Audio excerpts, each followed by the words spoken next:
I've always been in love with cars. The magic of being behind the wheel has yet to fade after over a decade of driving, even as my full-time job. That feeling of being fully in tune with your machine, whether in reality or in game, is second to none. Where the curvy metal cockpit on four wheels ripping you along feels more like your own legs, cutting corners while holding strong. Because of this, I've played quite a few racing games in my life, and have gotten quite good at many of them. Blur, Split Second, Mario Kart Double Dash, Wii and 8, Forza Horizon 2, 4, and 5, several Need for Speeds, you get it. And a big reason for my love of cars is my mom's boss, Randy. It's always felt kind of weird to call him that. I mean, that's what he is on paper, but he's always felt more like an uncle, because he fucking rules. And there's a lot to go into there, but this is already a really long intro, so we'll just cut right to it. Randy also loves cars. He's got a collection of beautiful Porsches across several generations, frequently goes to car shows, and built a racing sim rig for Forza Motorsport 5. And ever since showing it to my brother and I when I was about 16, I've thought about that rig. Thought about how badly I wanted to feel the virtual roads in my fists like that. After nearly a decade of biding my time, waiting to pull the trigger, I finally pulled the trigger. And it's been everything that I have been hoping for all of these years. And it's also been very frustrating and more than a little bit obtuse.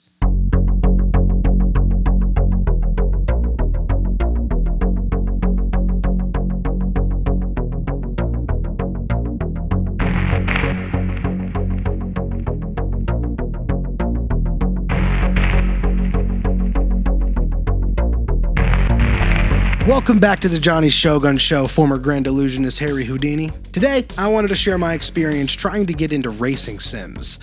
I'm someone who's loved cars my whole life, but I've only been able to really engage with them casually, both virtually and, in reality. Lots of Mario Kart and arcade racers and the like, but I always knew that I wanted to end up here. Fulfilling the dream of teenage me, running real sim races with no assists and conquering genuinely skilled AI built off of data of the sport that's been around for nearly a century at this point. And to my immediate relief, when a game truly takes advantage of a racing wheel, there's literally nothing like it that can be experienced outside of VR, with races so truly immersive that you are sweating by the end of tough races. It's awesome. Then, to my later chagrin, it turns out that racing sims and their equipment aren't nearly as universal or well optimized as they may seem from the outside. So, I thought there might be other people just like me, and they might need a little bit of guidance in what to get, in what sim they might want to try, and the caveats that come with all of them, and maybe some philosophies on how to get into racing sims and set your expectations so that you don't get immediately frustrated, because you might. To make an overused reference that actually kind of fits here, racing sims are kind of like Dark Souls, and we'll get to that later, but for now, let's start at the beginning of this journey. Not too long ago, I came across the deal of a lifetime. The Thrustmaster TX Ferrari 458 Italia, incredible brand name by the way, that's very funny. A limited edition, force feedback, 900-degree turning, professional racing wheel with stainless steel pedals, fully functional, for $50. For reference, as you'll see here, this rig normally goes on eBay for $450. And yes, I was thinking exactly what you're probably thinking right now, which was scam! Scam! Oh my god, it's a scam! But the pictures looked great, and the description was detailed and very clearly written by someone who knew what they were talking about. So I took a shot. And it turns out I'd simply meet a sweet man who just wanted to help a budding racing sim enthusiast get into some quality equipment without spending an arm and a leg. A well-loved but well-maintained wheel that he knew that he was selling at a fraction of the price that he could, just to kind of be a bro about it. The only caveat was, which he was very upfront about it, was that the calibration of the wheel was a bit violent. But after it smacks around, it levels itself out and it works perfectly fine. And all of the above was true. It does indeed have a violent calibration cycle, but it also does indeed work perfectly after calibration. So I'd like all of us to thank good boy Riley for reminding me that there are still good people in this world willing to look out for total strangers. Thanks, buddy. We love you. We love you. So this is where the fun begins, but let's pivot for just a moment.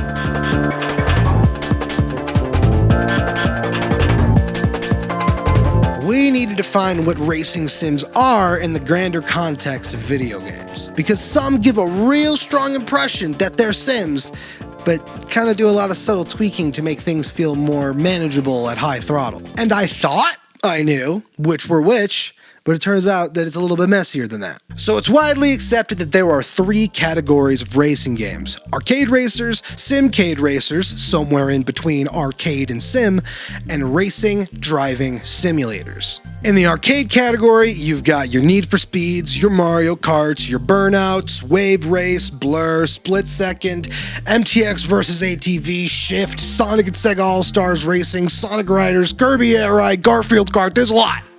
There's a lot. And they used to be the majority, I would say. These games are almost not at all focused on any kind of realism, other than creating an experience that feels like driving a car rather than fully simulating it.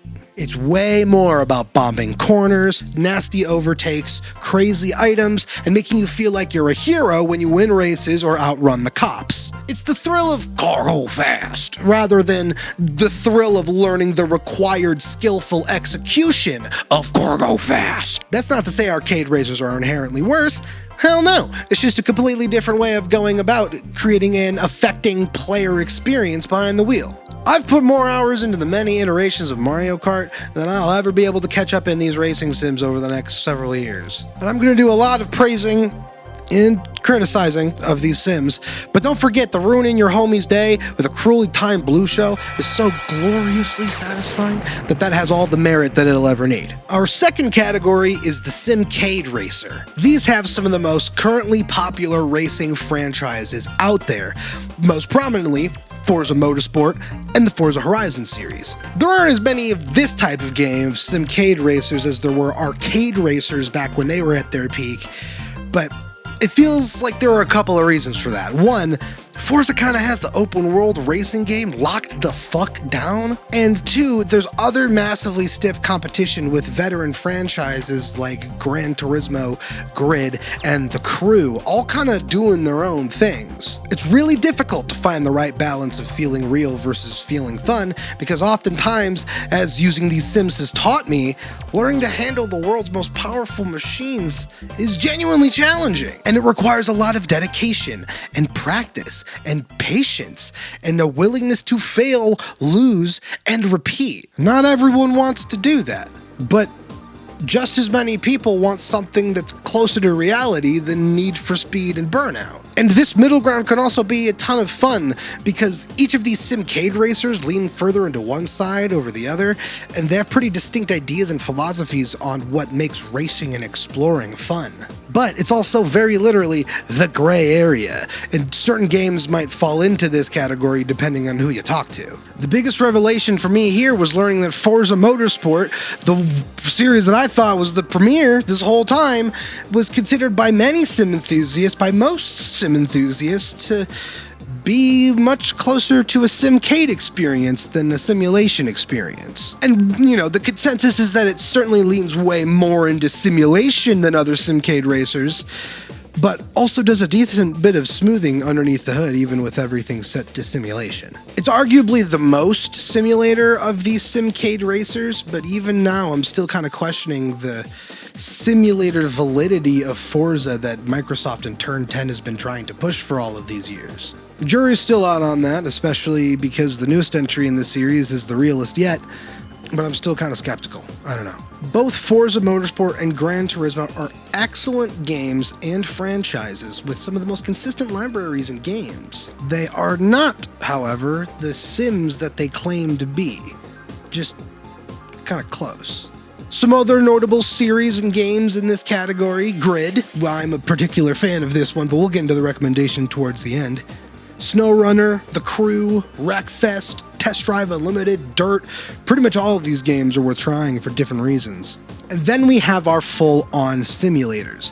This is a much smaller category, but the games that live here are truly above the rest when it comes to accuracy and realism. The racing simulator's job is exactly that: to simulate racing as accurately as possible. These are experiences, technologies, and engines that require years and years of research and development, the input of hundreds of professional motorsport drivers and engineers. These are pieces of software used by these very same pros and engineers to get better and experiment without having to waste the resources required for a day on the track. That is what I wanted to get into. I wanted the real deal. I didn't want almost any hand-holding, and if there were, it should be toggleable, because Lord knows I'm kind of dog shit sometimes. And I want present tense to be the real deal, to compete on a real level, to have people look at me behind the wheel and go, oh my God, who is that?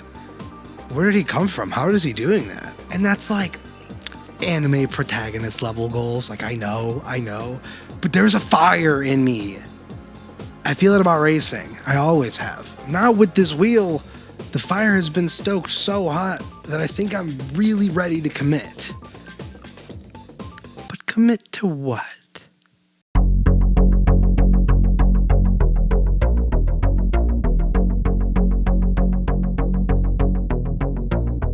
Racing sims are absolute mammoths. Many of them feature almost every real-world racetrack and circuit, as well as just as many car manufacturers and their performance monsters. There's just an insane amount to learn and do in these games, both the stuff that the developers have predetermined and the tools that they often give you to create any experience that you want to. And as you might expect, PC is where the biggest and brightest of these beasts tend to live. But I don't own a powerful PC. In fact, I own a Mac that was powerful like 4 years ago.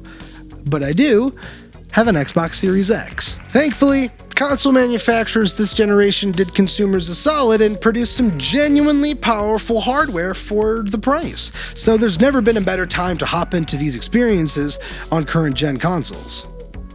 So there's theoretically never been a better time to hop into these experiences on current gen consoles. There are several caveats to this, but a big one is that there have been very few new racing sims to drop over the past couple of decades. Many more simcade racers than sims, and one of the very best series that the sim racing genre ever had died. They died. EA killed them. EA, they did a murder. So, what were my options? I had to skip over basically all of the truly best ones because all of those live on PC. Those would be iRacing, the eternal granddaddy of racing sims, more of a platform that's still used, tweaked, and updated to this day. Automobilista 2, R-Factor 2, and Richard Burns Rally. One day, I'll get to try these. I hope. But for now, they're out of my reach. And if you're a console gremlin like I am, same goes for you. So what remains? This is where things get tricky. Again, a handful of the very best racing sims that consoles have ever seen simply can't be purchased anymore. On both Xbox and PlayStation, we have the delisting of Project Cars 1 and 2, and that's a really big deal for a couple of reasons, but we'll get into it in a second. But what remains to be bought right now, as of this recording, new and unused, listed on digital storefronts and everything, would be Assetto Corsa, Assetto Corsa Competizione, the GT3 class exclusive spin-off simulator for Assetto Corsa, the MotoGP series and Ride for motorbikes, Dirt Rally 2.0 and WRC Generations for rally racing, and not EA Sports WRC, they killed that one too. Wreckfest kind of also qualifies here because it's far and away the most competent destruction and derby simulation the gaming industry has ever seen. And EA's F1 series does actually get better and better every year for Formula One. Assetto Corsa is an absolute monster of a simulation, and it's got some of the most realistic and accurate racing you can have today on some of the most equally monstrous roster of cars and tracks ever. on PC. It also only really works consistently on PC. And the original release of AC on consoles was so rough that critics who'd otherwise adored the game on PC recommended against trying it on console at all. Buggy, frequent crashes, suicidal yet untouchable AI, a frustratingly limited roster of cars where much of the most used and most interesting are locked behind paid car passes and mods. And that's a massive part of it too, is the modding scene for this sim on PC is one of the most robust gaming has ever seen, period. And it's been a huge boon to this game's certifiability and extending its lifespan. Console owners not only get none of that, but they get the roughest version of a game, not updated for current gen consoles, and if the reviews as recent as fall of 2023 are to be believed, the game is not much better now than it was then. The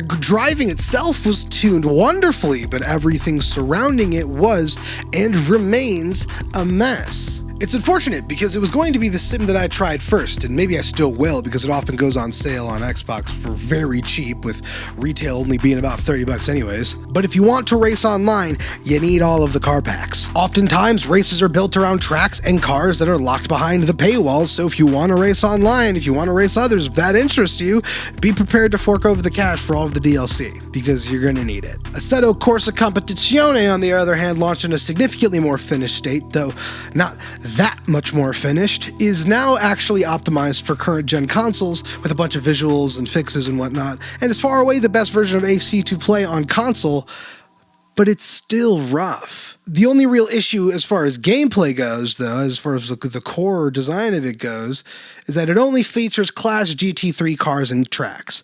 A lot of GT3 cars and tracks, but only GT3 cars and tracks. And if I'd already had access to a fully functional version of the original AC that I could fall back on, or something similar that was fully featured, a hyper-focused GT3 experience would be awesome, and something that I would love learning because I love that class of car.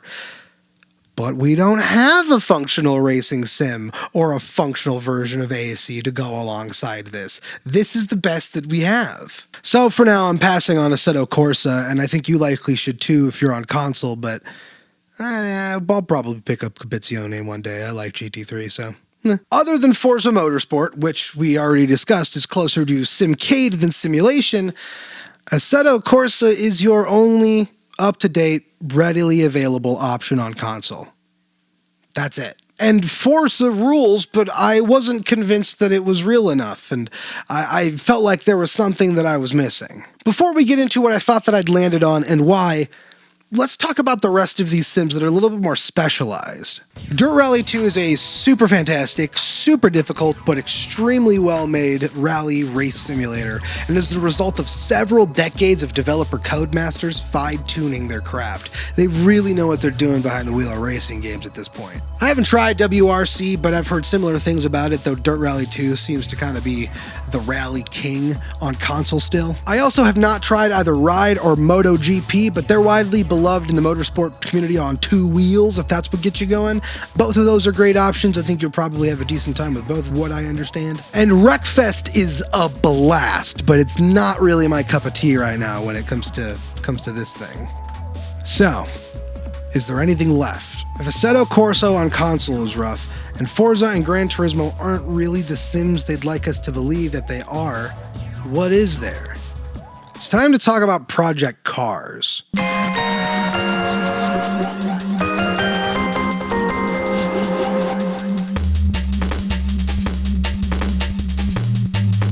After tooling around and researching game after game, I kept seeing Project Cars get brought up.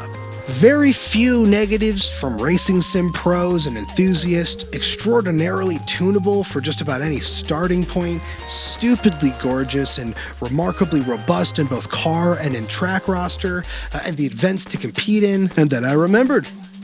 I already had Project Cars, the first one. Many moons ago, when Xbox Live Games with Gold was still a thing, they gave away Project Cars free for a month, and as long as you kept your account active, it was yours forever. So I ripped the download and I booted it up with my reel, and I felt my life change in real time. It was crazy. Starting from the very bottom, open wheel kart racing, all the assist off, hard AI.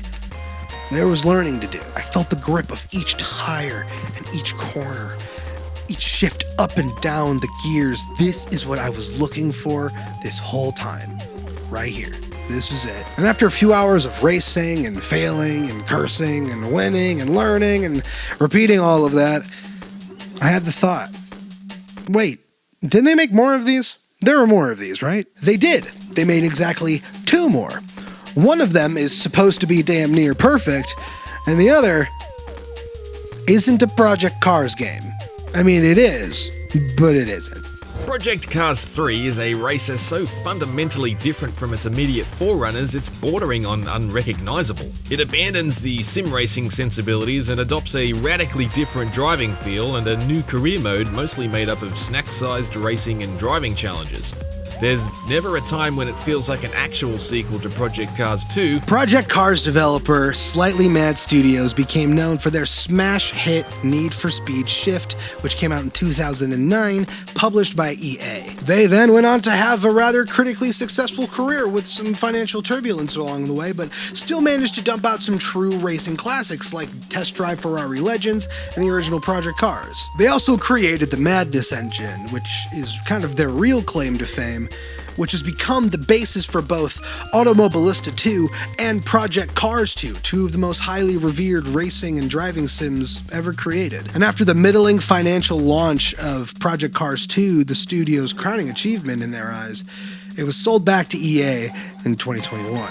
EA said that they wanted to make a third Project Cars, but they didn't, really. EA seemed much more keen on making a racer, any simcade racer other than Project Cars. Everything is trimmed down: authenticity, visual splendor, intentionality, user tunability, and frankly, fun. The AI has regressed to a dumber, more aggressive driving style, where in other moments they seem to have superhuman moments of perception and drive mercilessly. Everything feels much more like EA asked for a spiritual successor to Need for Speed Shift, the game that they developed back in 2009, and become a Frankensteinian slop of influences, namely friggin' Forza Horizon, The Crew, and Grid. And players saw through it immediately, as they do every single time it happens. It's the worst reviewed and selling game in the series, and it did so poorly that EA dissolved the studio and the IP, scattering the individual developers to the wind, into the wake of all of the other various dev teams and projects around EA. Thanks, EA. This is really cool. This is super rad. Thanks. And it's just baffling to me, because why did they think it would work? Racing sim nerds are some of the staunchest, most critical, and truly passionate player bases out there. I'm just coming at that from the outside. I've been observing that of this community. I'm not even a part of it yet.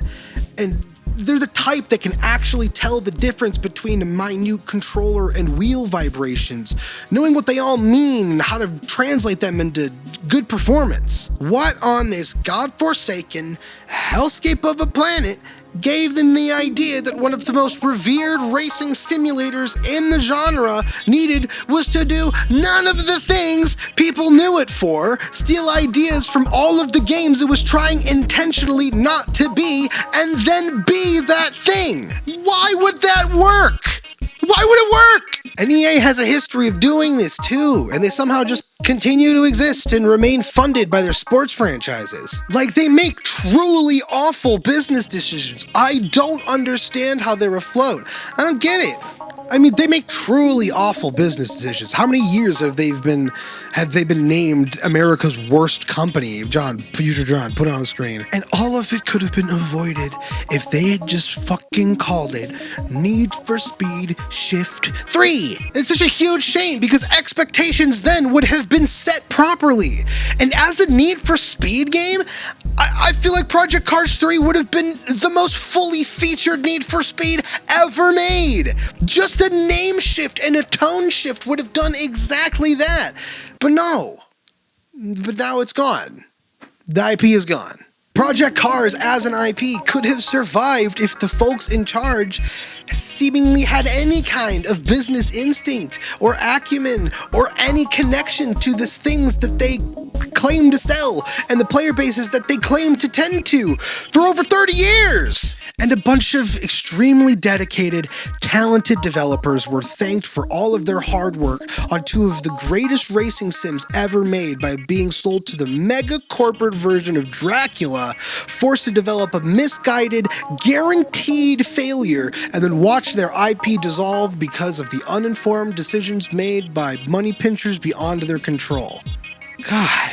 And both Project Cars 1 and 2 are unavailable for purchase on digital storefronts because EA just allowed the track licenses to expire and didn't think that legacy was worth preserving. Really, truly, and honestly, said with my entire chest, fuck you, EA. Fuck you. We all hate you. Thankfully, they did one thing correctly, and the servers are still functional. So if you stumble across a copy, like a physical copy, or you already own it, like I did, it'll work great. Which means the game can still be played, and thankfully this was in the era where basically everything was still released physically, so Project Cars 2 was released physically, and on paper has the most complete experience to date. On paper. We'll get there in a second. And this is also yet another addition to the discussion of digital and physical ownership and the importance of having physical media and it remaining around. But that is a much larger discussion that I may tackle in another video, if ever, maybe. So I found a copy. Walmart has a couple copies for sale, both physically, both European and American. Saved a couple bucks buying the European version, and it's here. It's here now. Which, if you weren't aware, current gen consoles aren't region locked like they used to be back in the old days, so you can use anything from Europe or Australia or whatever and use it on your American console. It'll work good. And that same thing for PS4 and Xbox One and PS5 as well. Same thing. You know, it's funny. This is a really long script that I've written, and I've gotten to a point where I didn't go back and finish up my final thoughts and tie it in a way that is specific, because this paragraph here goes on about how I think you should go and buy Project Cars 2. That was a lie. You should not go buy Project Cars 2. Well, yes, on paper, it's true. This was the perfect racing sim. Ludicrously adjustable to any skill level. The car classes and the tracks and the weathers and the handling models seemed almost second to none, and accessible UI and hundreds of hours of races.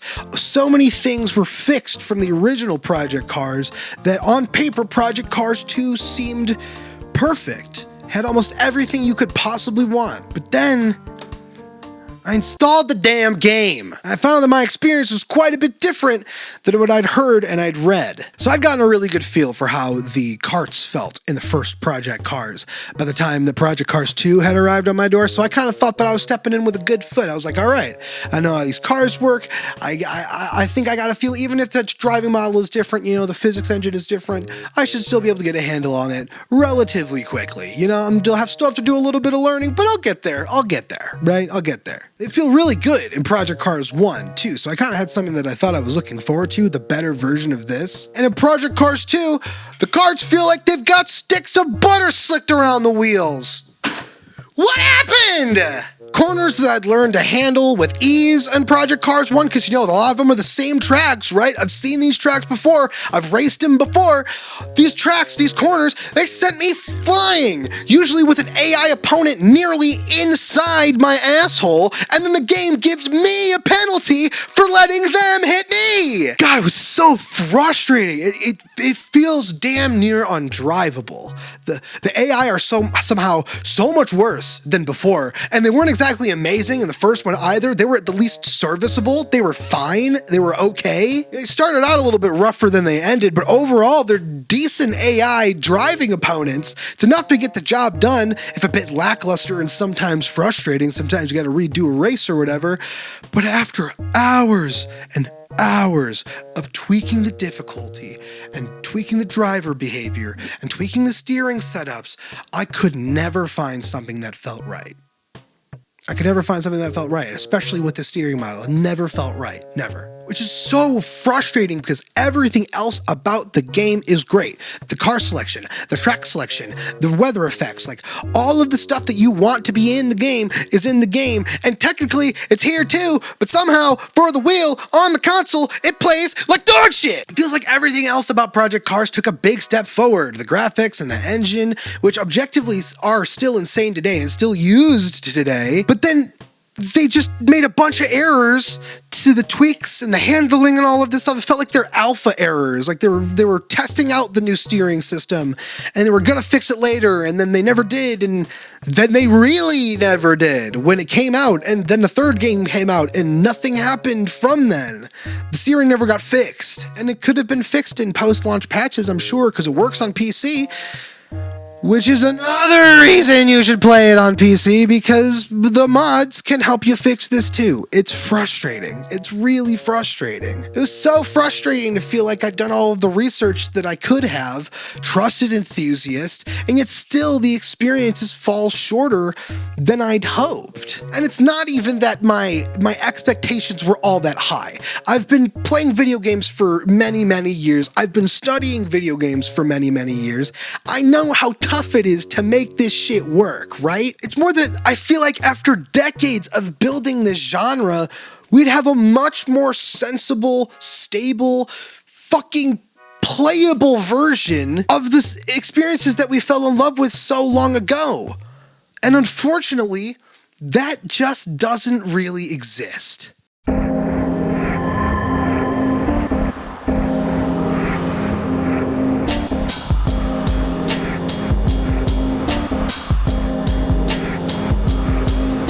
I'll be upfront and say that this section was heavily inspired by Racevic's video. I love racing games. They suck. After weeks of toying and trying to get all of this to work, I stumbled across the video and it put into words so many frustrations that I didn't have the words for to put together myself. So please go watch that video. Man never misses. He makes amazing videos, and what he does has a huge influence on what I do. So if you've never heard of him, go watch. The bottom line is this: racing games have been in a stagnated mess for the last 2 decades. The last time the genre got any real juice was when the first Forza Horizon game came out. A truly next-gen open-world racing game, fundamentally built extremely well, both challenging and approachable, and even now, in the newest series, in the newest versions of the game, they've all been micro-awarded to hell and back, and the Horizon formula remains fundamentally exactly the same as it has from the first few entries. Yes, they've gotten bigger and prettier and viscerally more engaging, and sold even better, but it doesn't change the fact that this series remains almost entirely the same, if a little worse in soul, as it was 2 console generations ago. Gran Turismo, Forza Motorsport, Grid, F1, Dirt, all of them are the same. This is a genre so steeped in tradition and so far up its own ass about cars and their manufacturers and their legacies that the most anyone in the AAA space has been able to muster is Need for Speed adding some anime characters and effects to photorealistic car models and city scenes. And people got mad about that. This one little flicker of joy in a genre frequently crushed by traditionalists.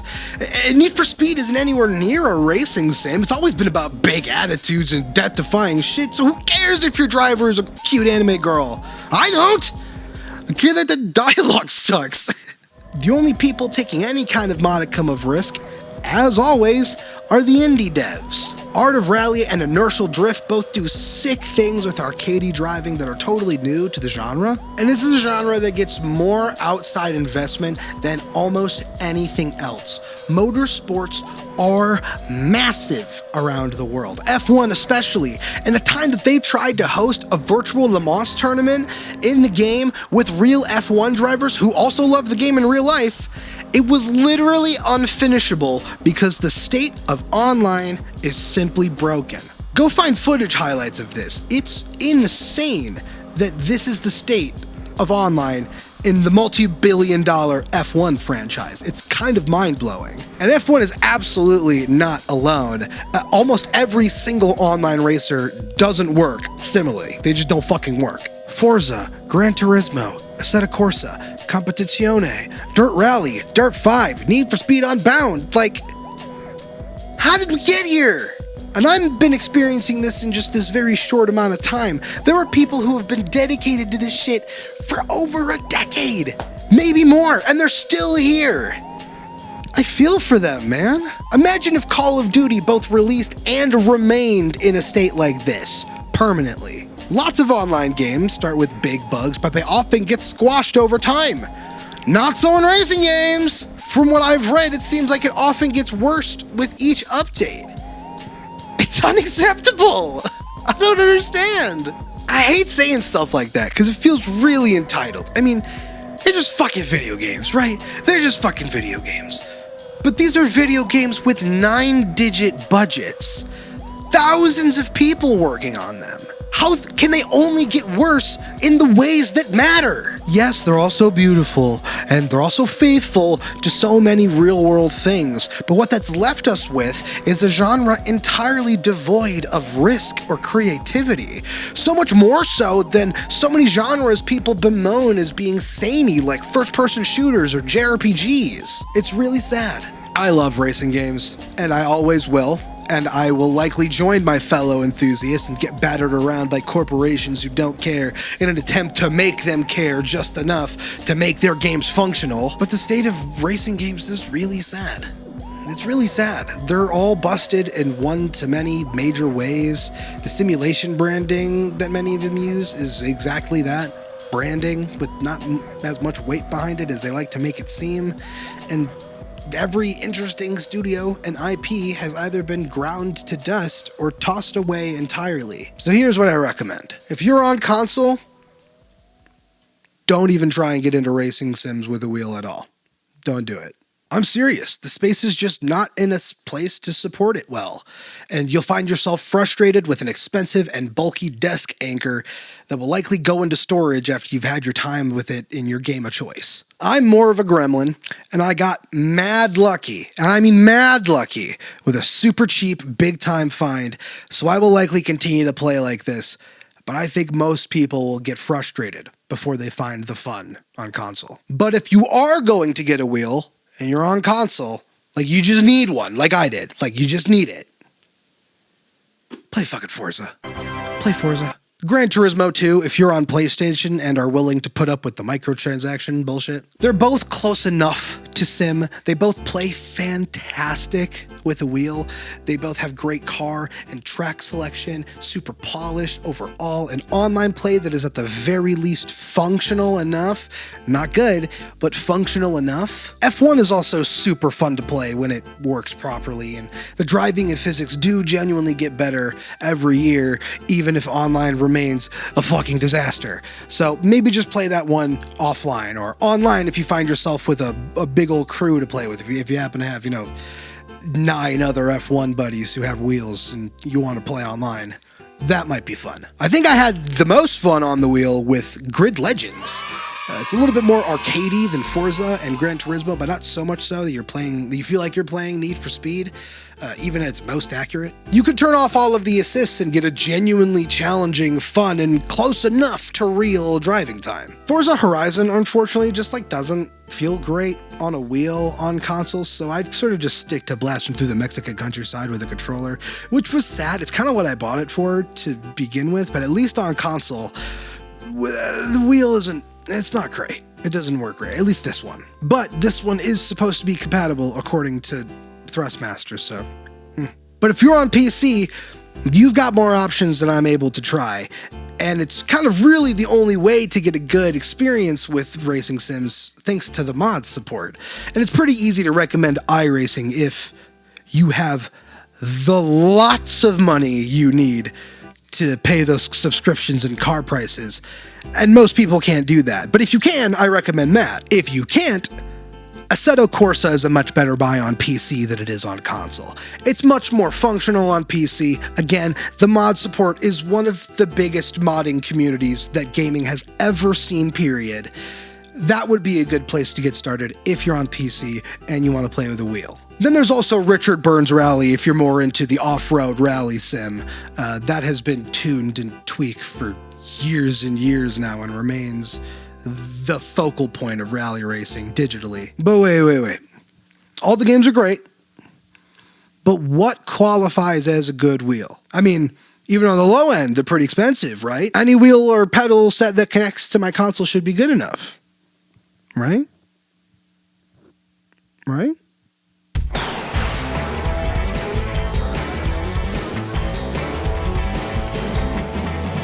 Being faced with buying a wheel is the number one reason people do not play racing sims. They're expensive, complicated, have a learning curve, take up space, and require a dedicated space to really use properly. And it's really often not clear what makes a good racing wheel from the outset, if you're not familiar with what all the jargon and stuff means. And I'm just going to be clear cut with you here, because I've been jerked around a lot. If you're serious about getting into racing sims, you cannot get anything less than a wheel with 900-degree rotation and forced feedback.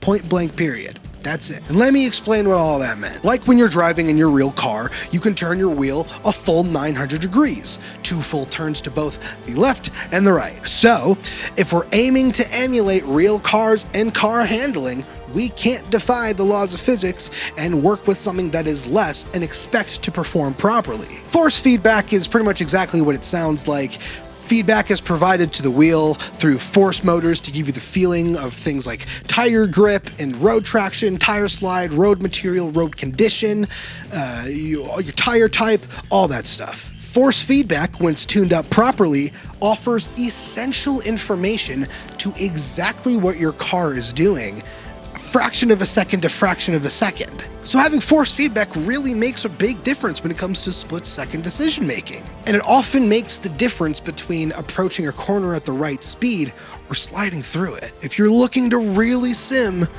you need these things. There isn't a way around it, which makes the entry price much steeper. Around $200 for a Thrustmaster TMX, which I would absolutely recommend. And one of the biggest things in any hardware peripheral is its software support. And both Logitech and Thrustmaster are far away the most supported. Not only are they the most supported, they are widely understood to be the most friendly, reliable, and tunable. I'd recommend again the Thrustmaster TMX and the Logitech G920. Both wheels are great at exactly $200 or $230 respectively. And again, it's a big investment with not a ton of support on console.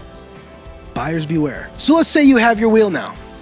What should you do first? Well, if you have the Windows PC, plug your wheel in and install any drivers or softwares that comes with the wheel. Thrustmaster and Logitech both have desktop software to manage your wheel settings and keep them up to date, so most definitely do your best to keep them up to date. If you don't have a Windows PC, like me, you're kind of out of luck when it comes to updating drivers unless you're able to boot it into Windows via Parallels or on Mac or something. I bet Linux has a way to update them, but I didn't look into that at all. Who uses Linux? Once your wheel is all updated, you can either leave it in your PC if that's where you play, or plug it into your console. And if everything has worked as planned, which it often does, should be as easy as that. You should be able to control through the PlayStation or the Xbox UI with the buttons, the pedals, no problem. Might take a little bit to get used to though. Speaking of getting used to, let me share with you some little philosophies you might want to keep in mind as you tackle this challenge, because it really is a challenge. Now I'm going to assume you've chosen your game, Forza, Gran Turismo, Grid, F1, Assetto Corsa, Dirt Rally, whatever. If you're anything like me and wanted that real sim experience, you'll likely head into the settings and set everything to authentic or sim or whatever they label it. Maybe add a braking line on corners. You'll get what you ask for better and for worse. Wrangling the world's fastest and most powerful motor vehicles is actually an athletic feat. Ask any civilian who's gotten the chance to try and press on the pedals of a race car. It takes several dozen pounds of pressure. You're probably not going to do it. Now, unless you bought some real juicy wheels and pedals, that's probably not going to be something you have to worry about when you're in that gamer zone, but you will have to contend with the fact that you get no pressure from your pedals, unlike the information you'd have when you're driving your own car. That combined with getting semi-real feedback from the wheel that you hopefully bought with force feedback, and it can be a little confusing to feel out at first, and it might feel a little wrong. That's because it is. We can only get so close to simulating reality, so unless you're one of those several $1,000 rigs, It's not going to feel all that close to real. You're in a desk chair on the carpet in your house, maybe wearing pants.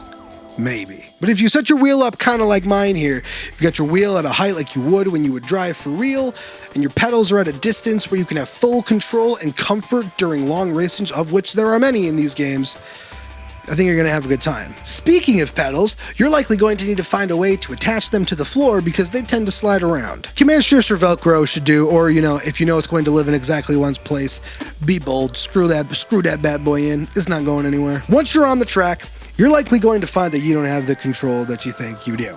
And that's okay, because it's not like you've ever piloted the world's fastest ground vehicles.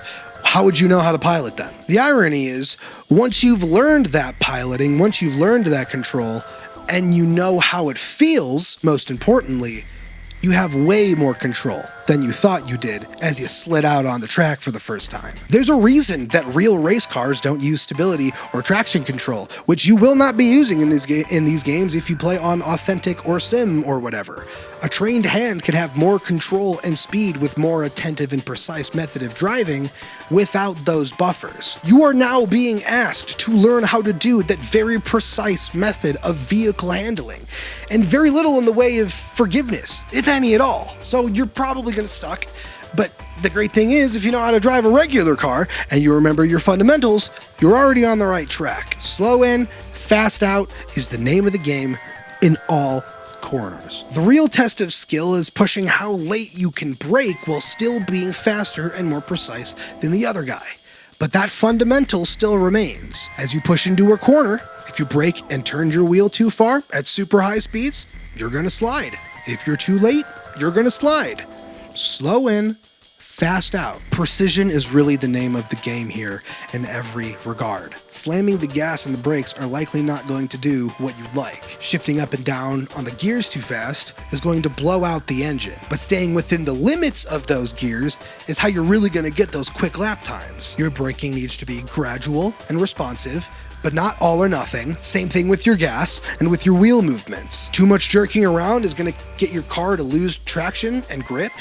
You got to keep your wheel turned smooth in order to keep that under control. And the best way that I can sum up all of that jargon and that thought mess that I just tossed at you is actually one I learned while getting a stage combat certification while I was in college. Slow is smooth, smooth is fast. Now, applied to stage combat, this is generally 1-to-1. While you don't want to be glacial and maintain a decent, human pace, the more deliberate and more followable your movements are, the more they are perceived by the audience in a way that they can process, and therefore the scene is faster overall. Steering and braking in these sims and in your car is very much the same. You want to use a 9 and 3 o'clock position for your hands, not 10 and 2, 3 and 9, and don't lift them from the wheel unless you need to go beyond 90 degrees. And if it's just a little bit farther than that, try and keep them on the wheel. Getting your wheels back to center as fast as possible and gunning it out of a turn might seem like the right call, might seem like the right thing to do, but that much movement with that much throttle and that much weight shift to the front of the car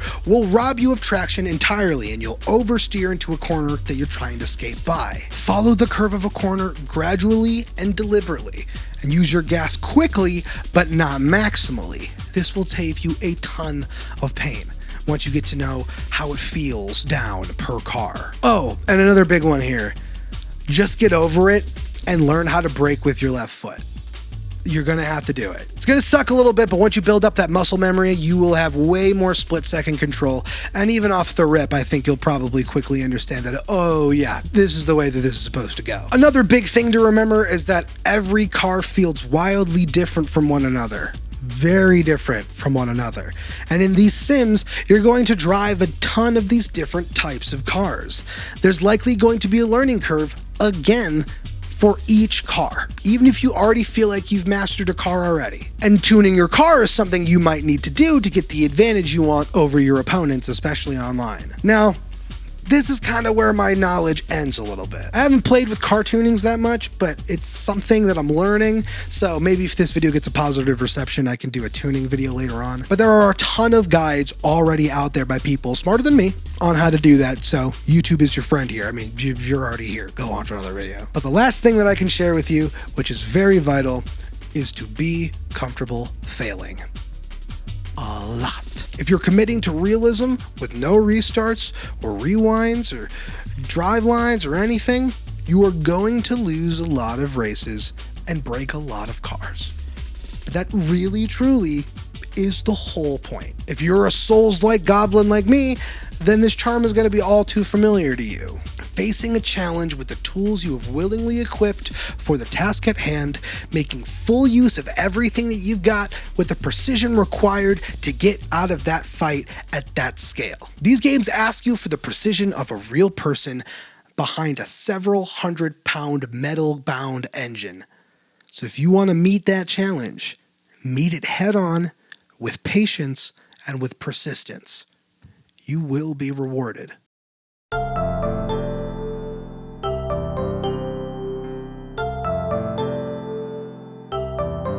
Whew.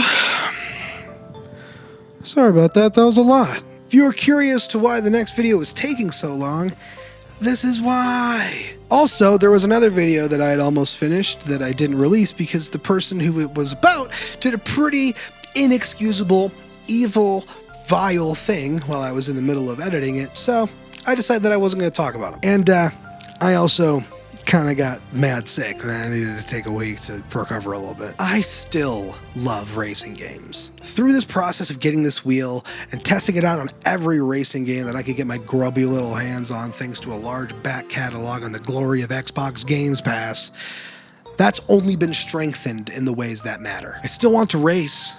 I still want to win. But I've also been pretty disheartened as I've dug further into this genre that's very clearly uncomfortable on ice skates, gliding around cautiously rather than really pushing forward. There's so much potential in this genre that has not even been looked at, let alone built upon.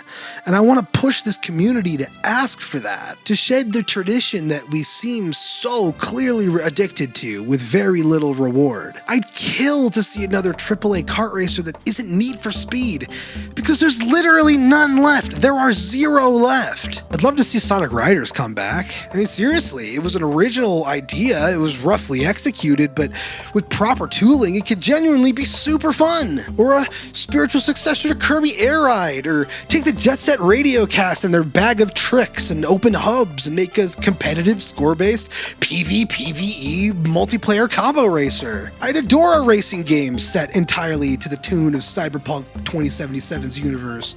Driving in that game is fine, it's serviceable, but the cars themselves in Night City are awesome, and they would immediately make a racer that has never existed before. But until then, until the industry making these experiences isn't making enough money doing the same things anymore, I'll be working with what I've got. If you're into Forza Motorsport, Grid Legends, or F123 on Xbox, let me know. I'd love to see you on the track, because that's what I'm going to be learning through, and it'll be a lot more fun with friends, new and old, so. And if you see me on the dunes in Mexico in Forza Horizon 5, don't challenge me, because you will lose. Racing sims really are a maddening joy, and they've got a long way to go before any of us can really rely on them for any kind of fun, complete, and functional racing, but it's still worth giving a shot. Thanks for watching. I love you to death. Make sure you hit that like and subscribe. It makes the algorithm hate me less. And make sure you go check out Boy Time if you haven't already. My co-star Jeans and I are smashing through Sonic Adventure and BioShock, two of my young manhood favorites. And we've got some other stuff coming very soon, so check in on that. This ain't your weird high school acquaintances Let's Play series, and unless that's what I am to you, if so rude. We're both trained comedic performers, and we've been itching to do this for a few years now, so join us for some Boy Time. We have a lot of fun. Thanks again for watching. I'll see you soon.